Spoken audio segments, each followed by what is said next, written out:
औज़ु बिल्लाहि मिनश्शैतानिर्रजीम। मेरा नाम सोहेल खुर्रम फारूकी और आप देख रहे हैं हमारा यूट्यूब चैनल हमारे मसाइल और उनका इनकलाबी है।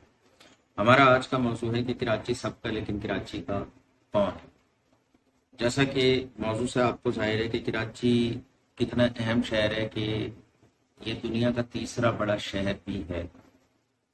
ये दुनिया का तीसरा बड़ा शहर है और मुख्तलिफ मरदम शुमारियों के मुताबिक इसकी आबादी बड़ी तेज़ी से बढ़ रही है।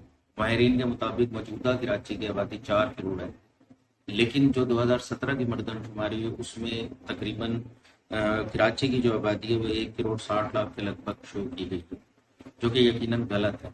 अगर मरदमशुमारी गलत होगी तो उसके मुताबिक लोगों को हकूक नहीं मिले, इसलिए इसके अंदर बेपनाह मसाइल जन्म ले रहे हैं। और कराची के अंदर जो बड़े बड़े मसाइल हैं वो क्या हैं कि आबादी के एतबार से जब लोगों को सहूलियात नहीं मिलेंगी तो बड़ी महरूमी पैदा हो।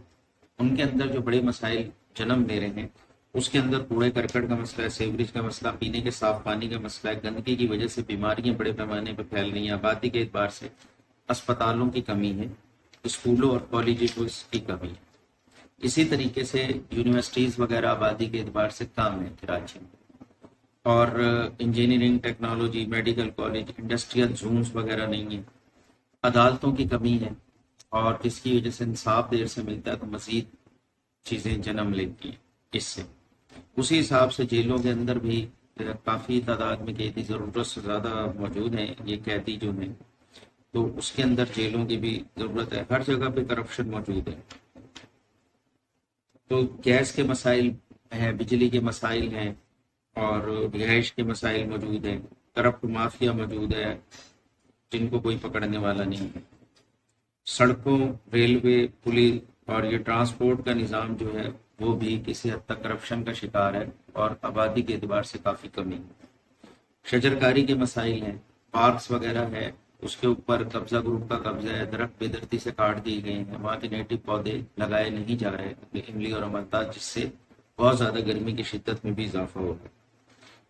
तो तफरीह मकामात बनाने चाहिए, आबादी के एतबार से खेलों के ग्राउंड्स होने चाहिए, और जो मसाइल आबादी की वजह से हुए हैं उनको हल करना चाहिए। इस शहर को जिसे रोशनियों का शहर कहते हैं, जिसे पाकिस्तान के मदर ऑफ सिटीज़ कहते हैं, जो पाकिस्तान को 60 से 70% रेवेन्यू देता है, इसके मसाइल का एक बड़ा हल तो यही है कि इसको फौरी तौर पर सूबा बना दिया जाए। असबियत से पाक एक सूबा हो जिसके अंदर तमाम नस्ल के लोग रहते हैं, जिसमें पूरे पाकिस्तान से लोग रोजगार के लिए जाते हैं। हम सदर ममलिकत से अपील करते हैं कि अपने सवाबदीदी इख्तियारात को इस्तेमाल करते हुए इसकी मरदमशुमारी दोबारा कराएं किसी न्यूट्रल इदारे से, ताकि सही अंदाजा हो कि इसके अंदर कितने मर्द, कितनी खवातीन, कितने बच्चे और कितने लोग मौजूद हैं, ताकि उस हिसाब से इस पूरे शहर का इंफ्रास्ट्रक्चर तब्दील किया जाए और बेहतर किया जाए। आपका खैर अंदेश सोहेल खुर्रम फारूकी। मेरा चैनल पसंद आया हो तो लाइक करें, सब्सक्राइब करें, शेयर करें। आपका बहुत शुक्रिया। अल्लाह हाफिज़।